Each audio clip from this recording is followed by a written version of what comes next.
Hello, everyone. Welcome to the Horror Room. I'm Travis Bruce, and today I'm doing another Women of Horror Spotlight. Today I have with us, she's an author, and she has two books out right now. One is a short horror fiction collection, and it's called Ghost Games. And the second one, it is a horror poetry collection, and it is called The Scary ABCDery. I hope I said it right. You did. I have Brooke McKenzie. Brooke, welcome to the Horror Realm. Hi, thank you. I'm so excited to be here. Thanks for coming on. I'm excited to talk about it because I love poetry and horror poetry. Boom, that's insane. so first, let's jump into. Tell us a little bit about Ghost Games. So, Ghost Games is it's a short horror fiction collection, as you said, and each of the stories entails a female protagonist who throws caution to the wind and plays a game to invoke the supernatural, and the consequences are terrifying. The tagline of the book is "Play at your peril." So, the games that are included in the book are Bloody Mary, the elevator game, which there was that documentary about Elisa Lam, who unfortunately died at the Cecil Hotel in Los Angeles. And the last piece of footage, the last time that anyone saw her alive, was on the security camera of an elevator. And there were some theorists that thought that she was maybe playing the elevator game. And basically, the elevator game is a game in which you press a series of buttons that transport you to another dimension, essentially. So other games in this book are, of course, Bloody Mary. I had to include Bloody Mary. There's the telephone game, the bathtub game.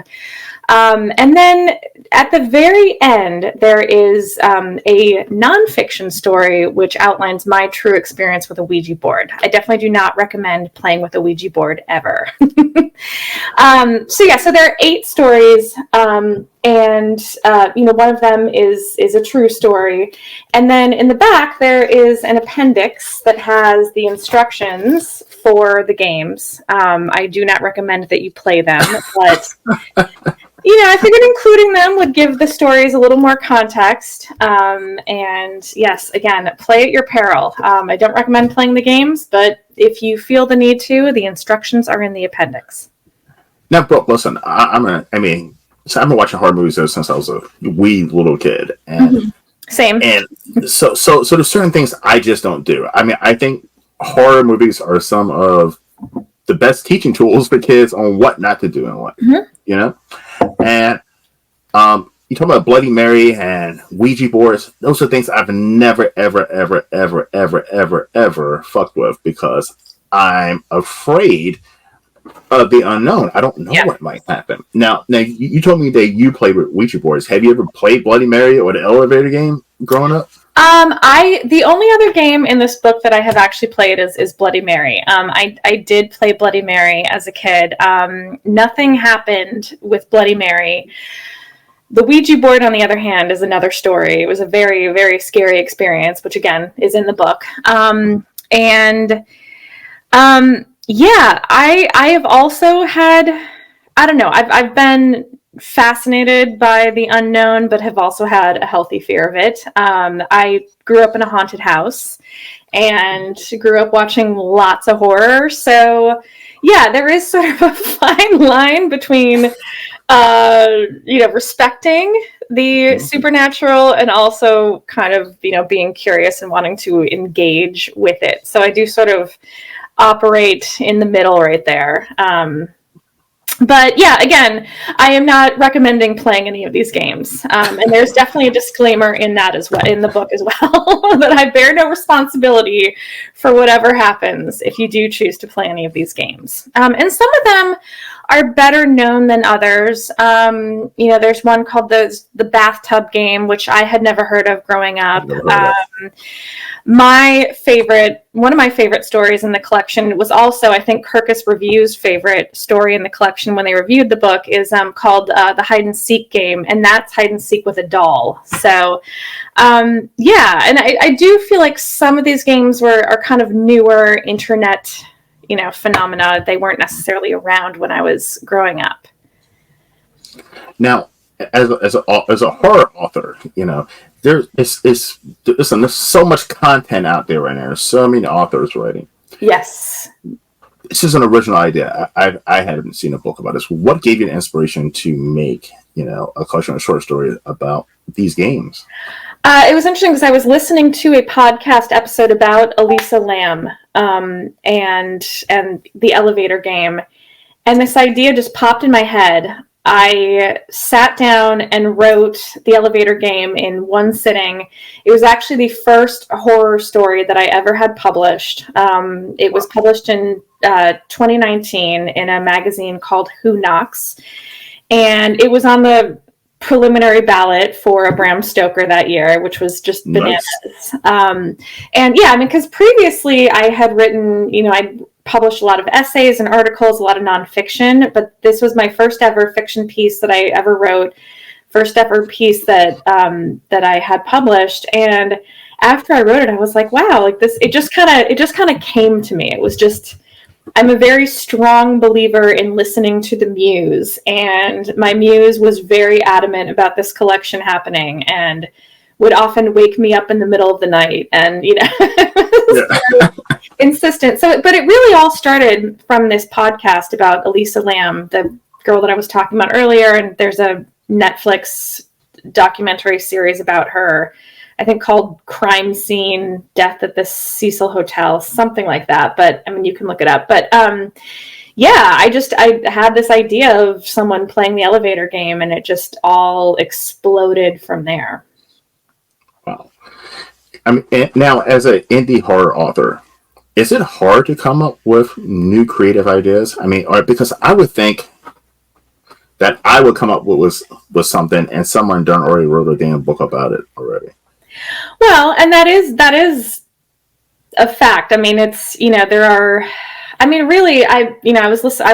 went to a panel when I was at StokerCon in San Diego in June or end of May. And there was an agent who said, listen, like, don't ever come to us and say, well, this is unlike anything you've ever read before. She said, like, there's really only like 7 storylines ever, So yeah, it can make it hard for there to be originality in horror, just because there are really in writing and in life, there's sort of limited number of storylines out there. But I think the idea is, I think it's important to think about taking a concept and really making it your own. Tim Wagner, who's a wonderful author, he has this great book called, I don't have it sitting here, but it's called Writing in the Dark. And it's a wonderful book about craft for the horror writer.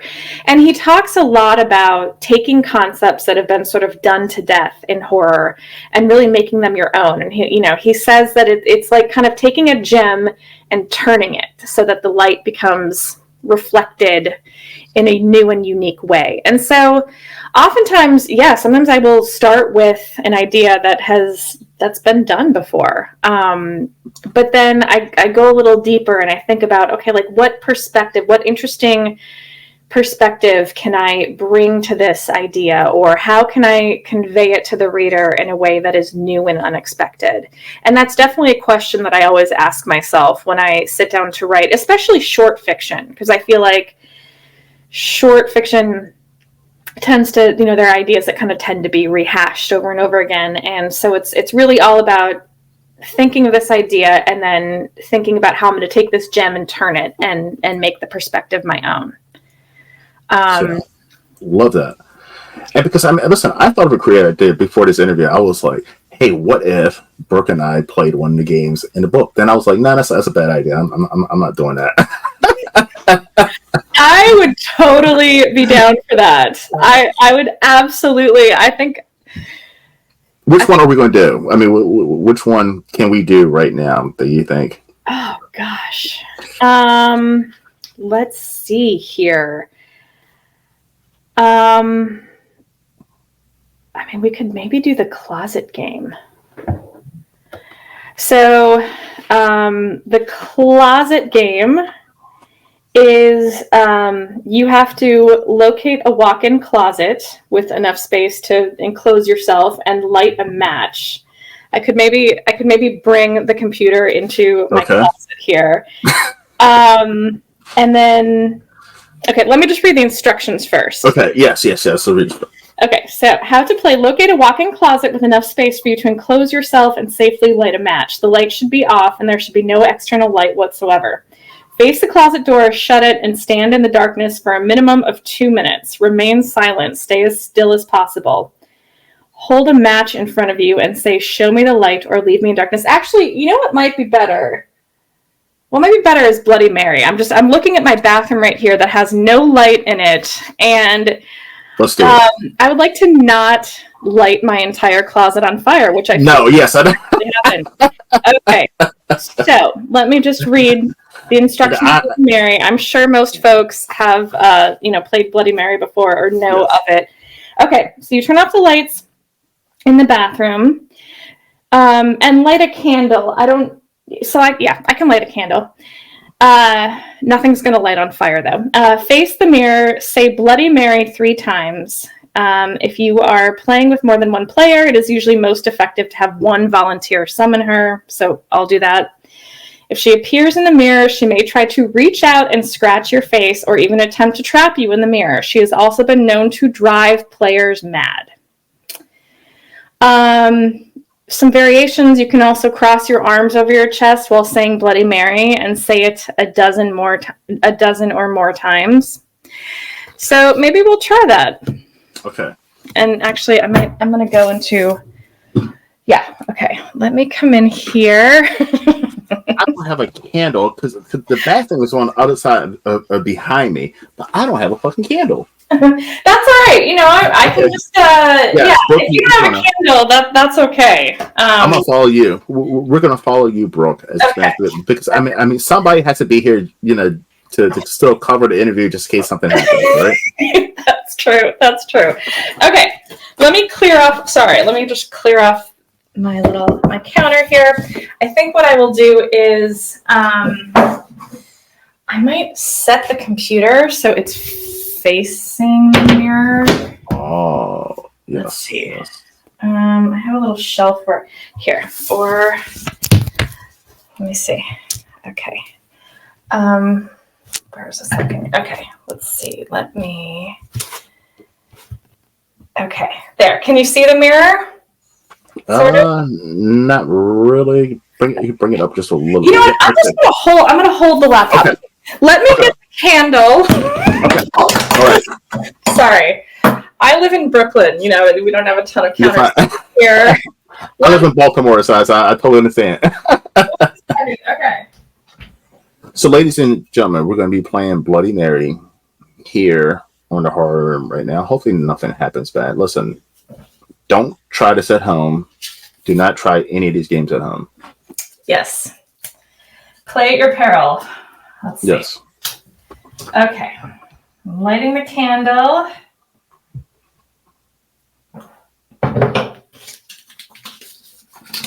Okay. So now I'm going to shut the door. Okay. All right. So here we are looking at the mirror. Okay. I'm going to say Bloody Mary, I think 12 times. Okay. Okay. I'm just going to put one hand on my chest. Okay. Bloody Mary, Bloody Mary, Bloody Mary, Bloody Mary, Bloody Mary. Hold on, someone's trying to call me. Okay. How many was that? That was 5. I'm going to start again. Okay. All right. Bloody Mary, Bloody Mary, Bloody Mary, Bloody Mary, Bloody Mary, Bloody Mary, Bloody Mary, Bloody Mary, Bloody Mary, Bloody Mary, Bloody Mary, Bloody Mary.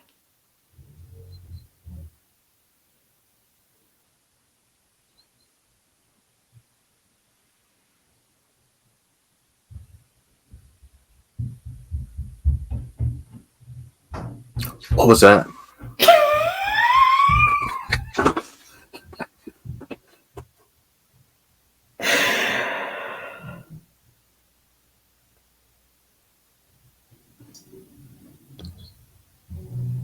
What's that, bro? I don't know. It sounds like someone's scratching in my shower. He turned the camera to the shower? I don't see anything. That's a towel. Okay. It literally, so this is glass, and did you hear it sounded like someone was like scraping against the glass. Well, I heard some like noise. I didn't know what that was. Like That was immediately after.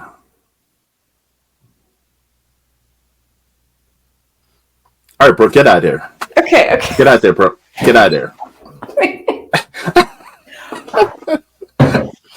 Oh my god.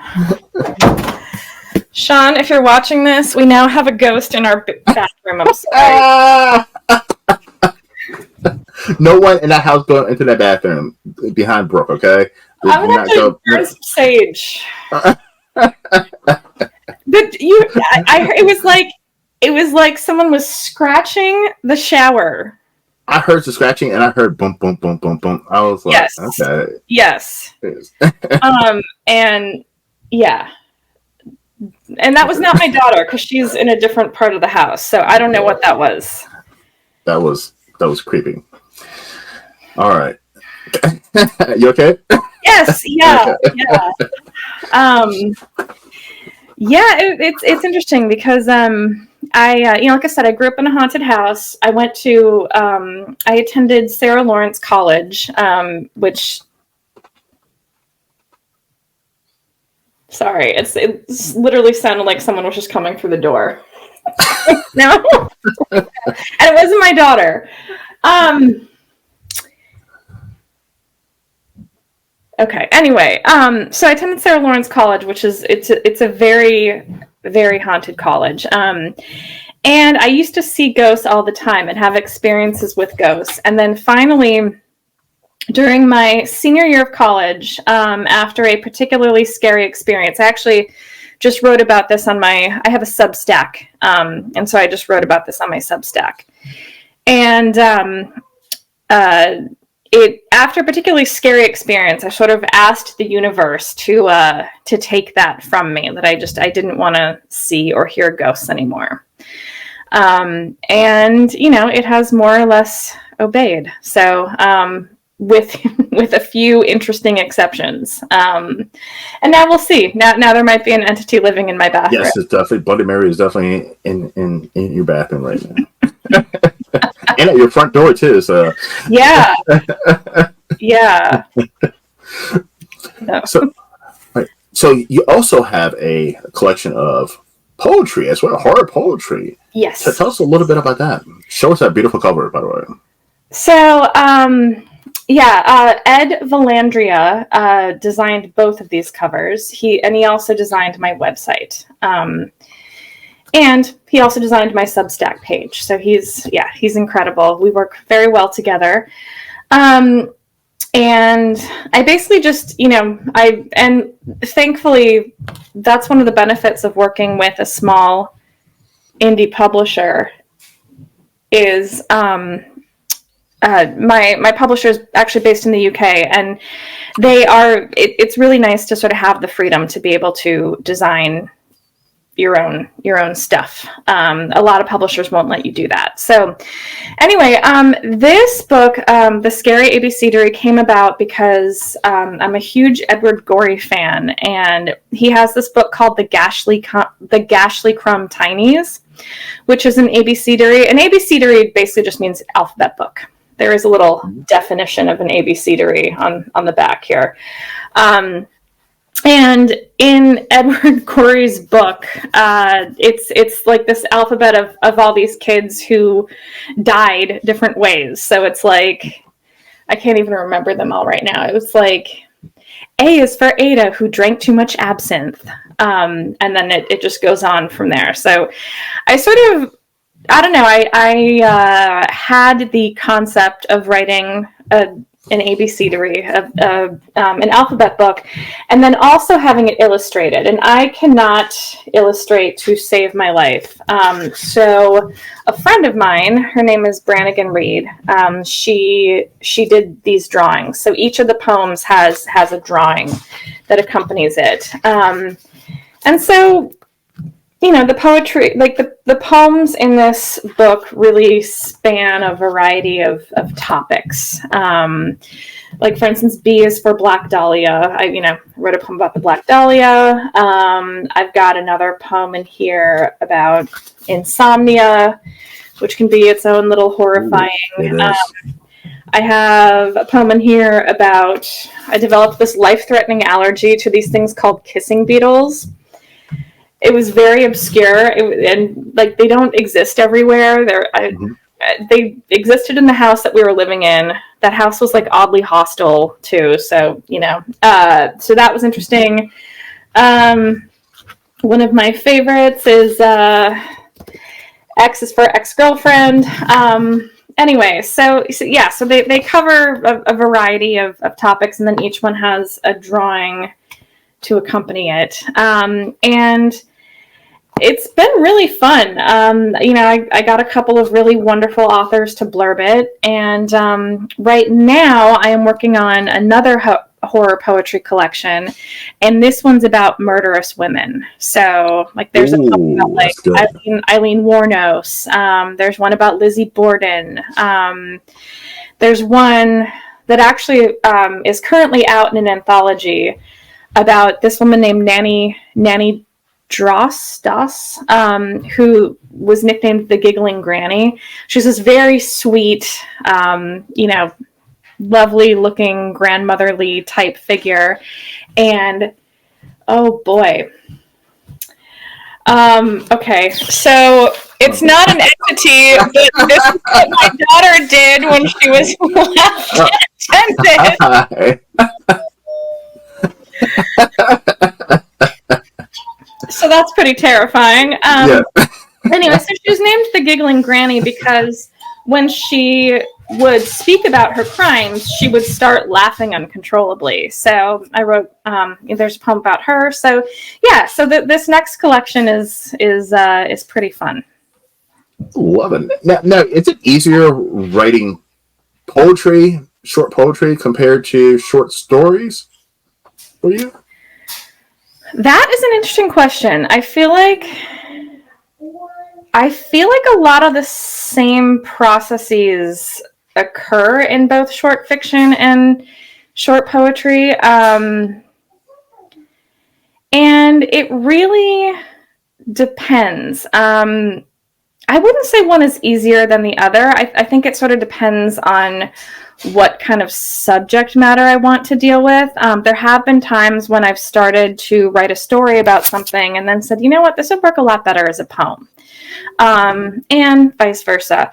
What I have found a little bit challenging is long fiction. I do feel like short fiction and poetry come a lot more easily to me. I do have a novel that is with my agent at the moment. And I have a wonderful agent. Her name is Jennifer Lyons. And it's actually a young adult novel. So it's in her hands right now. We're going to be submitting it soon. So fingers crossed, we'll see what happens there.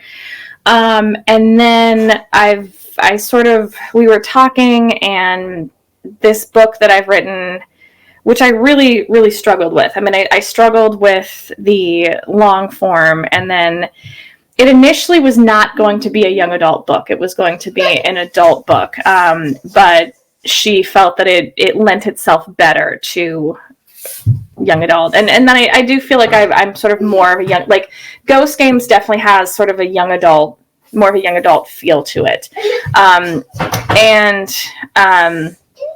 So yeah, the first young adult novel was definitely challenging because I had to kind of rip it apart and rewrite it as a young adult novel once I started working with Jennifer, my agent. But the sequel that we decided I should maybe try to pitch as well kind of came to me fully formed, which that was interesting. Like I said, you really just have to listen to the muse.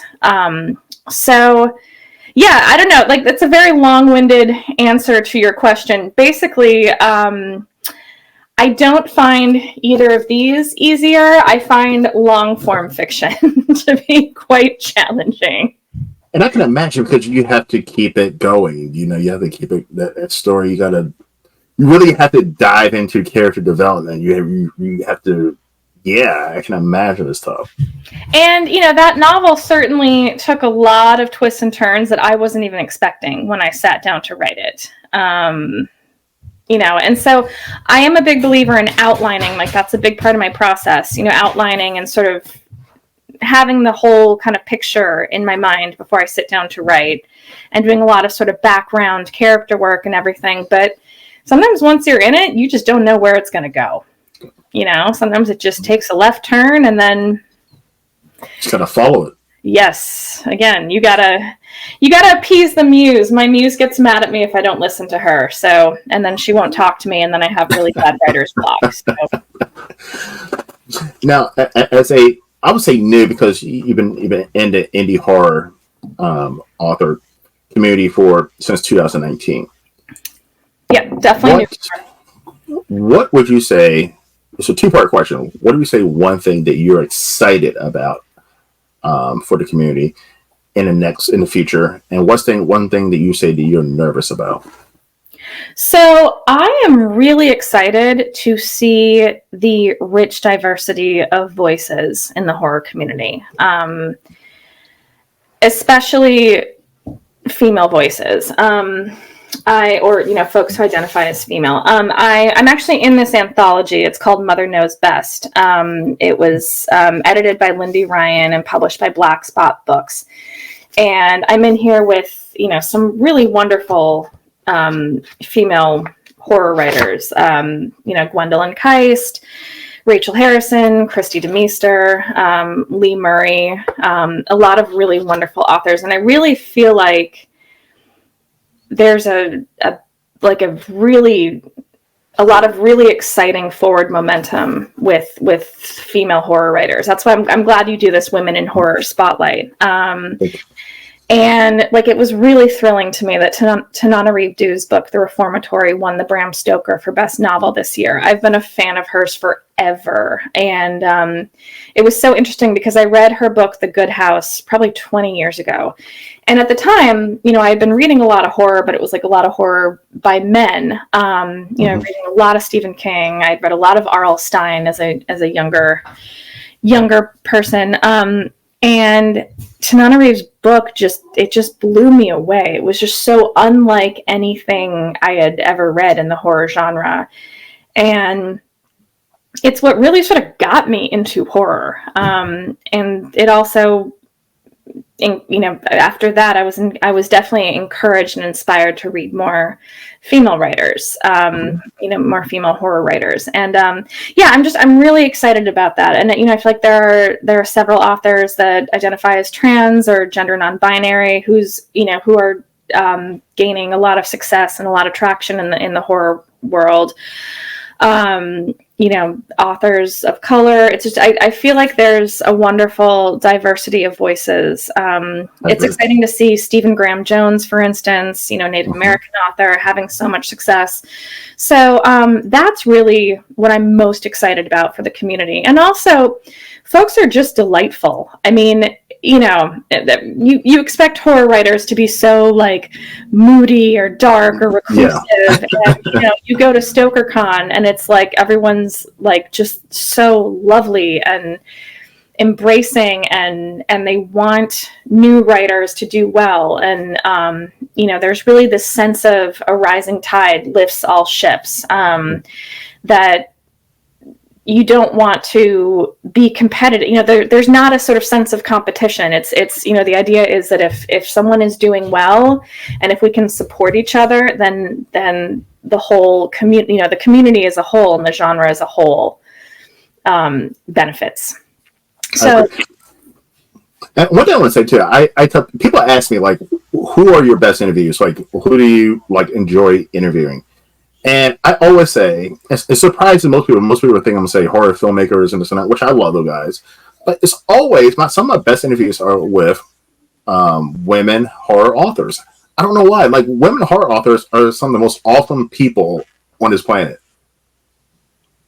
Yeah, I mean, no disagreement here. I'm not saying everyone is not awesome, but I mean, just my personal experience. Like, every time I have an interview with a woman horror author, or even meet her at a convention, it's always a pleasant experience. Yeah, absolutely. So Lee Murray, I'm just going to show one of her books here. Lee Murray is an author from New Zealand. This is her poetry collection, Fox Spirit on a Distant Cloud.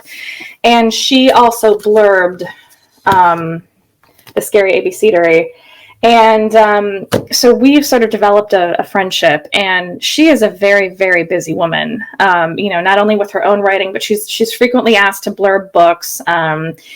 And what I just adore about her, she is such a cheerleader for especially other female horror authors. She's always posting about other authors on her social media. And when I met her finally in person at StokerCon, there was this publisher that I had really wanted to meet, that I wanted to hopefully do my next poetry collection with. And she just dropped everything and went running around the conference with me until we found, the person that I needed to speak to. And she introduced me to that. And it was just, I mean, there is really a spirit of generosity, I feel. I mean, with all the members of the community, but definitely I've experienced it firsthand with many of the female horror writers that I have met. And actually, I wanted to show one more.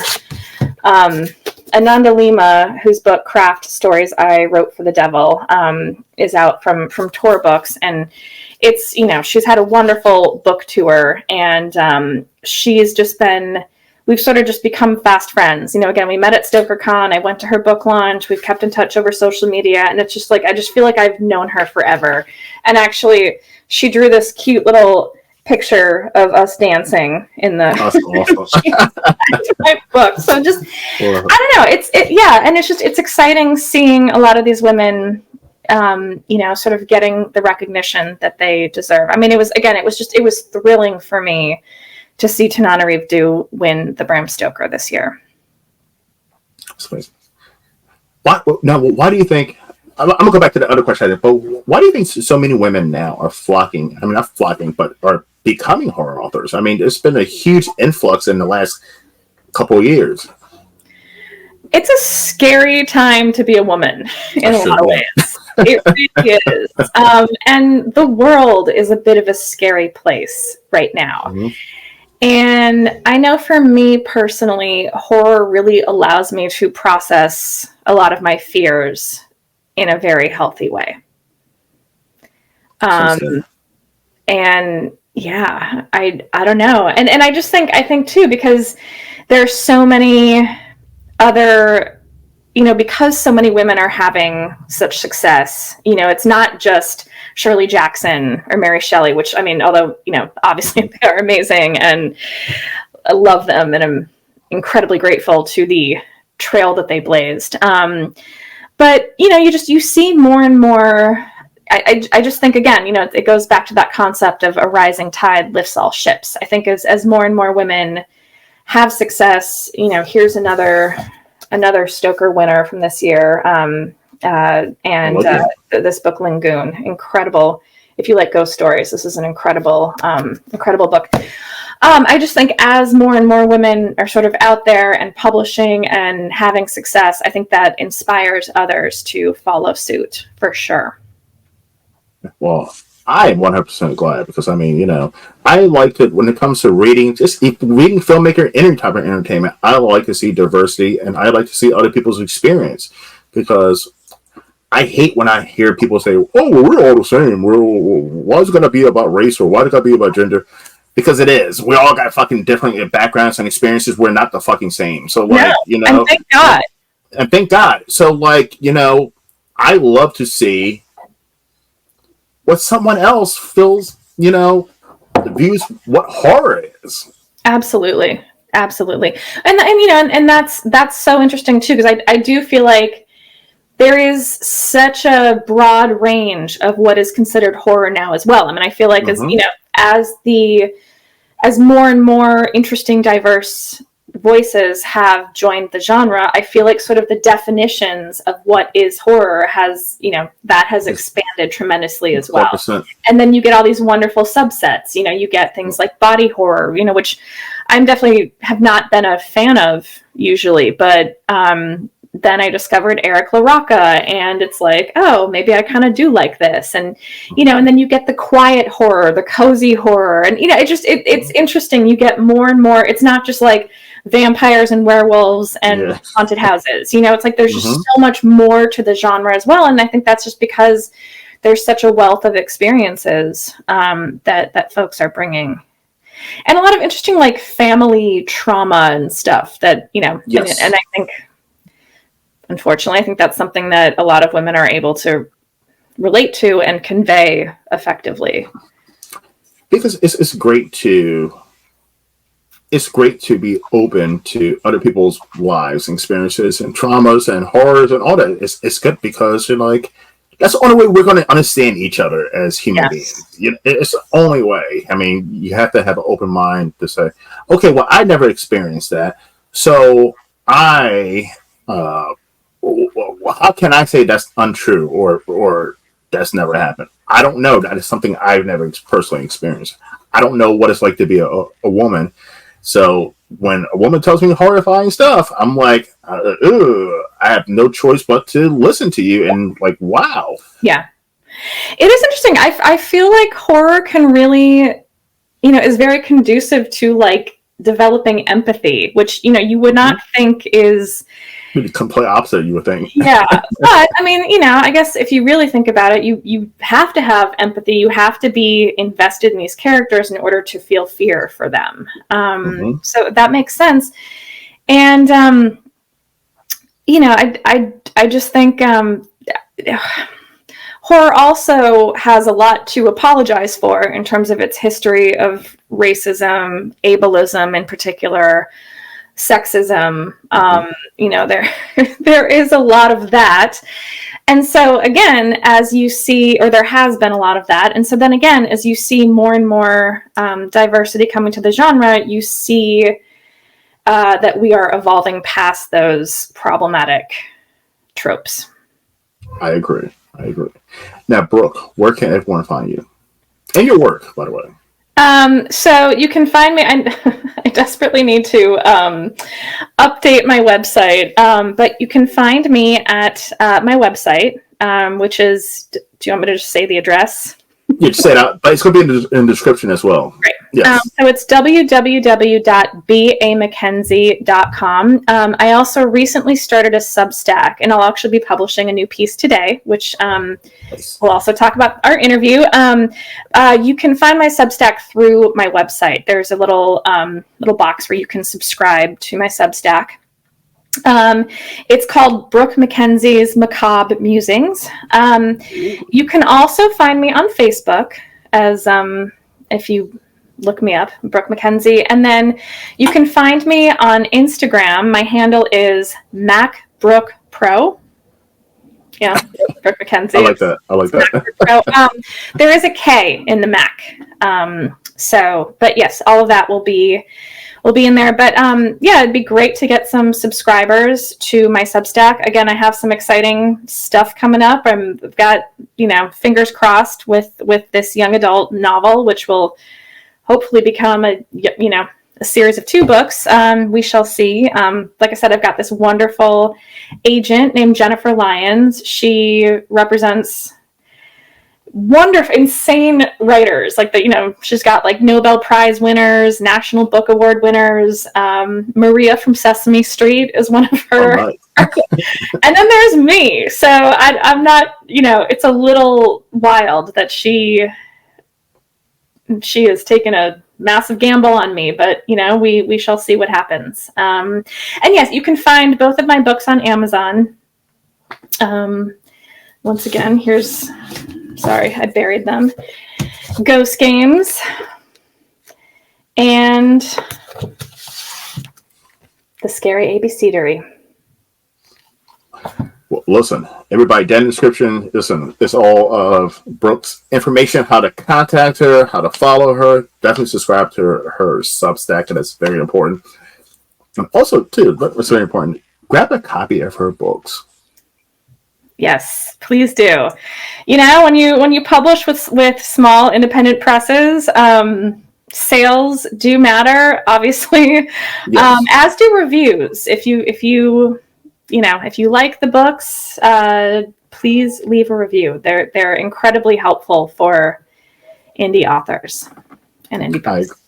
I agree. Listen, Brooke, I want to have you come back on when you had the book with the serial killer ladies or the killing ladies. Yes. I want to talk about that. I want to dive into that. So when that's ready, hit me up. I won't have you back on. No, this is good. You're lighting a fire under me to get this done because it's almost there. So okay, all right. I will get this done and submit. So I'm gonna have you on by the end of the year, right? Yes. Okay. All right. Definitely. Listen, everyone. Thank you for coming to the Horror Room. I'm Travis Bruce, and that's Brooke McKenzie. Please hit that like and subscribe button, and please also share too. Let's support indie horror, and let's support women of horror as well. And let's support your show. I'm a huge fan of your show. I love your show. Thank you. Thank you. I love the way that you highlight. Many different voices, but not just women's voices. But big fan of your show. So it's an honor to be on here with you today. Oh, thank you so much. Listen, yes, I love indie horror. I've always loved indie horror, and I think indie horror needs its spotlight and it needs a channel. So I'm that guy. Absolutely. All right. So I'm gonna see you guys next time. Yeah, to be continued. Thank you so much.